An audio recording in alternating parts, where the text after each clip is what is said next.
آپ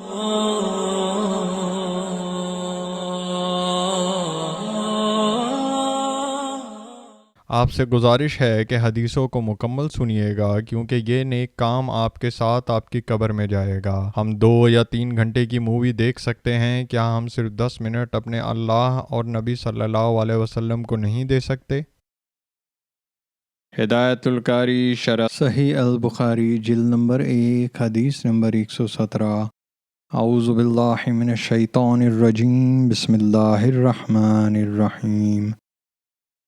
حضرت عبداللہ بن عباس رضی اللہ تعالیٰ عنہ سے روایت ہے، انہوں نے فرمایا، میں نے ایک رات نبی صلی اللہ علیہ وسلم کی زوجہ محترمہ اپنی خالہ حضرت میمونہ بنت حارث رضی اللہ تعالیٰ عنہ کے ہاں بسر کی۔ اس رات نبی صلی اللہ علیہ وسلم بھی انہی کے پاس تھے۔ نبی صلی اللہ علیہ وسلم نے عشاء مسجد میں ادا کی، پھر اپنے گھر تشریف لائے اور 4 رکعت پڑھ کر سو رہے، پھر بیدار ہوئے اور فرمایا، کیا بچہ سو گیا ہے؟ یا اس سے ملتی جلتی بات فرمائی، اور پھر نماز پڑھنے لگے۔ میں بھی آپ کی بائیں جانب کھڑا ہو گیا، آپ نے مجھے اپنی دائیں جانب کر لیا اور 5 رکعت پڑھیں۔ اس کے بعد 2 رکعت سنت فجر ادا کی، پھر سو گئے، یہاں تک کہ میں نے آپ کے خراٹے بھرنے کی آواز سنی، پھر صبح کی نماز کے لیے باہر تشریف لے گئے۔ ہدایت القاری شرح صحیح البخاری جلد نمبر 1 حدیث نمبر 118۔ اعوذ باللہ من الشیطان الرجیم، بسم اللہ الرحمن الرحیم۔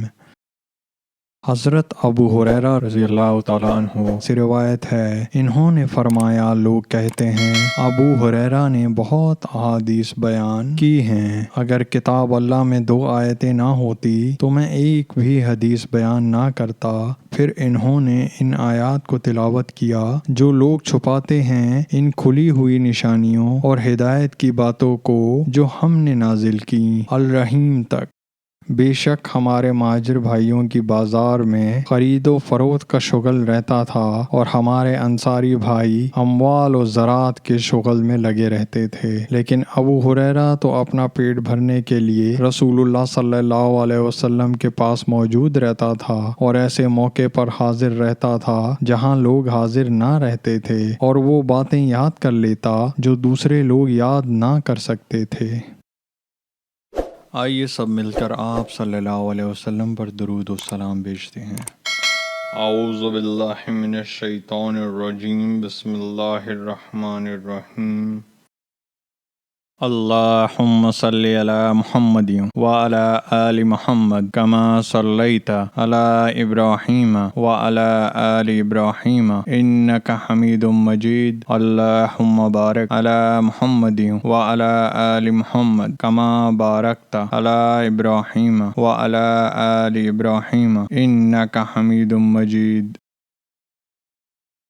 آئیے سب مل کر اللہ کی تعریف کرتے ہیں۔ سبحان اللہ والحمد للہ ولا الہ الا اللہ واللہ اکبر۔ آئیے اللہ سے مغفرت، رحم اور رزق مانگتے ہیں۔ اللہم اغفر لی، اللہم ارحمنی، اللہم ارزقنی۔ جب آپ کہتے ہیں اللہم اغفر لی، اللہ تعالیٰ فرماتے ہیں، میں نے تمہاری مغفرت کی۔ جب آپ کہتے ہیں اللہم ارحمنی، تو اللہ تعالیٰ فرماتے ہیں، میں نے تم پر رحم کیا۔ جب آپ کہتے ہیں اللہم ارزقنی، تو اللہ تعالیٰ فرماتے ہیں، میں نے تمہیں رزق دینے کا فیصلہ کیا۔